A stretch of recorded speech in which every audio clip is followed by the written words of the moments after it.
Welcome to news అడ్డా. ఉగాది ఎప్పుడు చేసుకోవాలి? 19 లేక 20వ తేదీన? వరుస సెలవులపై తాజా నిర్ణయం.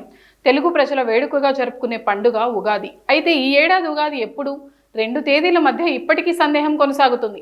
తిథి గడియల వల్ల చిన్నపాటి అయోమయం కొనసాగుతుంది. చైత్ర శుక్ల పాడ్యమి తిథి ఉగాది జరుపుకుంటారు. తెలుగు వారికి కొత్త సంవత్సరం ఈ రోజుతో ప్రారంభమవుతుంది. దీంతో ఉగాది ఎప్పుడు జరుపుకోవాలో పండితులు స్పష్టత ఇస్తున్నారు. అదే సమయంలో సెలవు పైన ఉత్తర్వులు జారీ అయ్యాయి. ఉగాది తెలుగు వారి సంప్రదాయ పండుగ.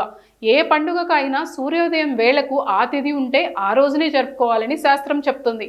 అయితే ఈసారి ఉగాది మార్చి 19న లేదా 20న అన్న సంశయాన్ని చాలా మంది వ్యక్తం చేస్తున్నారు.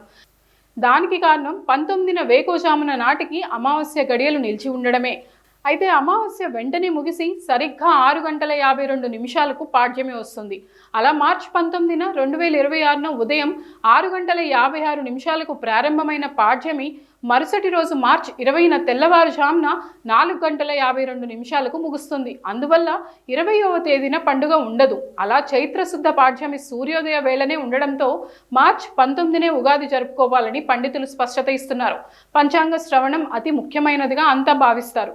కాగా ఉగాది ఆ వెంటనే రంజాన్ కావడంతో వరుస సెలవులు ప్రకటించారు. ఆంధ్రప్రదేశ్, తెలంగాణలో ఉగాది మార్చి 19 గురువారం, రంజాన్ మార్చి 20 శుక్రవారం సందర్భంగా వరుస సెలవులు ఉన్నాయి. ఉగాది 19వ తేదీనే నిర్వహించాలని నిర్ణయించడంతో ఆ రోజునే ప్రభుత్వం కార్యాలయాలు, విద్యా సంస్థలకు సెలవు ప్రకటించారు. అదేవిధంగా 20వ తేదీన రంజాన్ సెలవుగా ప్రకటన చేశారు.